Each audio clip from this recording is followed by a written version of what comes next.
Ladies and gentlemen, this is the fourth episode of the ALSET podcast slash video blog. I'm your host, Kamar D. Jarnett, and I'm coming to you from a place of innovation, artificial intelligence, and energy storage. I say to you, great awakening. This is a vibration check.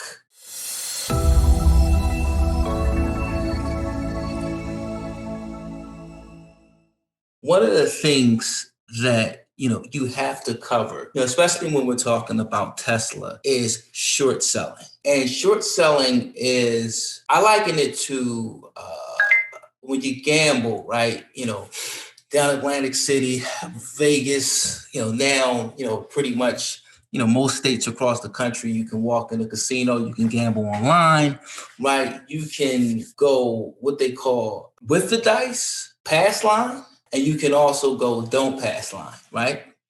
So short selling to me would be the equivalent of the don't pass line. And it's funny because when I was, into gambling and used to love to play dice, I would always bet the don't pass line. And I'd be in casinos, anywhere from Cleveland to Vegas to Atlantic City. And the whole table literally hates me because in their mind, I am rooting for everyone to lose. Now, in actuality, from my frame of mind, I was simply betting with the house because everyone says the house always wins. Now, in stocks, you can take a similar position. You don't have to always bet that stocks are going to go higher. You can actually bet that the stock price is going to go down, right? Well, the Great Big Short with Eisman and Michael Burry was the story when they actually bet against the housing market. So in actuality, or from a lot of different perspectives, they were betting for the housing market to fail, for people to default on loans that they had on their homes. Now, in actuality, Burry and Eisman will tell you that's not really what we wanted to happen, but based on the numbers, based on the data, based on the empirical studies that they did, to them it was quite obvious that people were in mortgages that they couldn't afford. And that one is something that's really close to my heart because I worked in the mortgage industry. And I remember working at a company in Williamsport, Pennsylvania. I was learning about ARMs. If you don't know what an ARM is, that's an adjustable rate mortgage. I would notice that, people would have, a 2-year fixed, and then after 2 years, it would jump, 5-year fixed, and after 5 years, it would jump.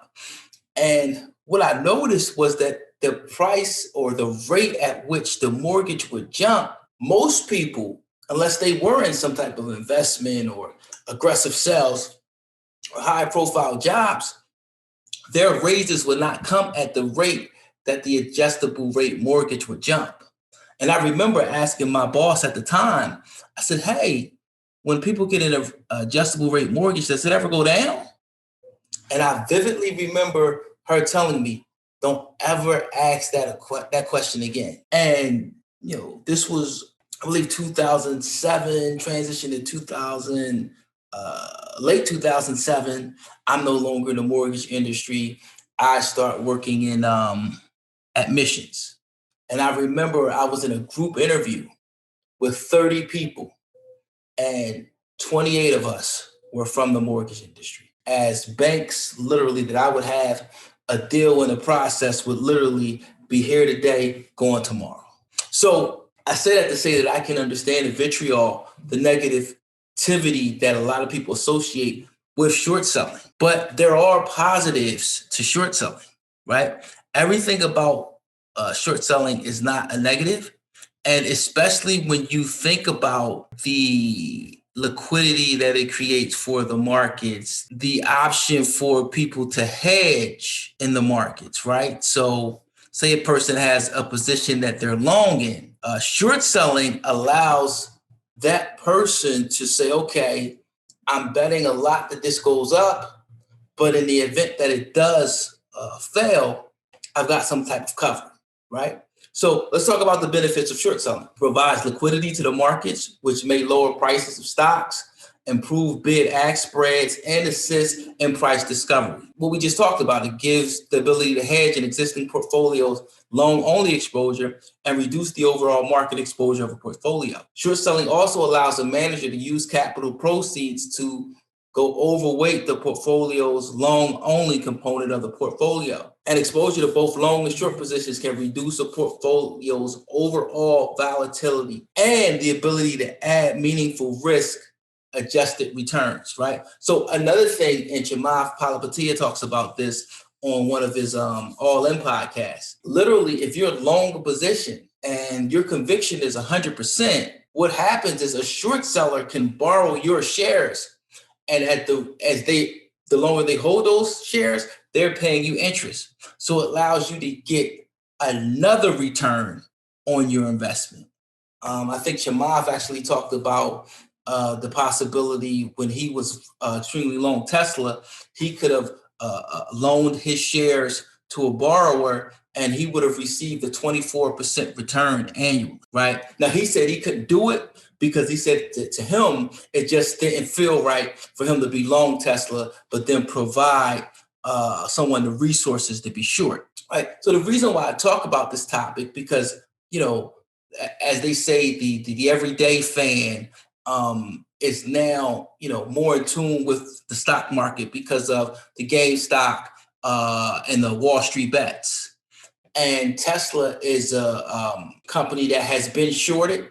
I think short sellers lost, I want to say 40 billion in 2020. So a lot of those short positions have come down, right? Then you've had Chonos, Steve Eisman, Michael Burry is currently short Tesla, right? So you have some big names shorting, Tesla stock.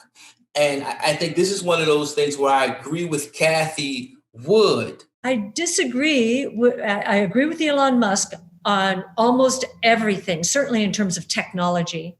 But on this point that short sellers are a negative for the market, and ARK, who were terrorized during Tesla's plunge during 2019, if you have the courage of your conviction, and our courage comes from research, back then, what did we do during that plunge when many speculators were saying they're going to run out of money? Our simple question was, how can that be? The markets have not shut down. And sure enough, they did an offering. Was it at a lower price than many of us would have liked? Sure, but it was small compared to the ones they've done recently. We bought all the way down. It was a gift for us to have those short raids. Everything you're doing is based on research. And I think with these meme stocks, people are saying, well, what's the research? Like, what are they doing this on, right? These companies, you want to be on, as you said, the right side of innovation. So has this exposed, some people think it's exposed a systemic risk to free markets, and others think it's the very definition of free markets. Yes. Well, where does it fall? Oh, yeah, no. Truth will win out here. And the truth is, history is not going to be on the side of those companies that didn't invest enough to move into the new world quickly enough, and probably are not going to be a big force moving forward. So one of the things that I did find interesting, I didn't know that a stock could be, or that 140% of the float of a stock could be short. That was a surprise to me. And so I think that hedge funds, or whomever is shorting, it's not just hedge funds, there are all kinds of investors shorting out there. It's going to be interesting to see if they will stay or if they will move to such what I believe was an outrageous position relative to the float out there. So kind of, in a way, they might have seen this coming. And I do know that the one firm that got in trouble was I guess the Reddit folks were focused on the listed puts of the, now, what's unfortunate about that is they probably don't know much about OTC puts, over-the-counter puts. Those are opaque. They can't see them. All this move will do is push all of that market over the counter, which is extremely profitable for banks, but it's more expensive for the end investors. So it's a little unfortunate. As an investor, I always like to hear the other side of the argument. And that's the other unfortunate thing that's going on here, I think. There are people now afraid to talk about why they're bearish on certain stocks. If during our Tesla 2019 experience, if we didn't have the cacophony of investors, sell side, buy side, retail, institutionals, putting down Tesla, we wouldn't have gotten the opportunities to buy it that we did. And we wouldn't have understood how much those investors did not understand what was going to move the stock. That helped us. And if their voices are shut down, I think that will be doing a disservice to all investors, because I want to know, what are the arguments against this position? Clearly, we're missing something, but we weren't when it came to Tesla. I think short selling is good for the markets. I do think an issue comes to play when people short sell stocks, take a short position, and then send propaganda, FUD out there to the everyday consumer, Main Street, with lies, trying to drive down the price, of the stock. I think Tesla has dealt with that a lot. But in short, short selling is good for the markets. It gives you an opportunity to hedge your portfolio, but we do want it to be done ethically. Once again, really, really appreciate you joining the ALSET podcast. Always, always reach for the best within you. Till next episode, Tesla to the moon, Tesla to Mars, Tesla out of this galaxy.